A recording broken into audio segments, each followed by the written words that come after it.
আসসালামু আলাইকুম। Shakil sold YouTube চ্যানেলের পক্ষ থেকে আপনাদেরকে স্বাগতম।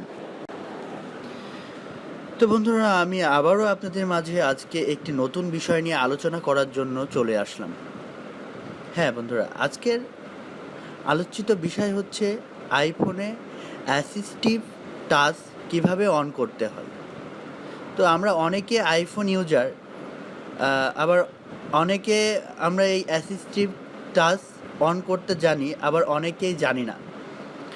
তো আসুন আপনাদেরকে আমি আজকে দেখাবো কিভাবে আইফোনে অ্যাসিস্টিভ টাচ অন করতে হয়।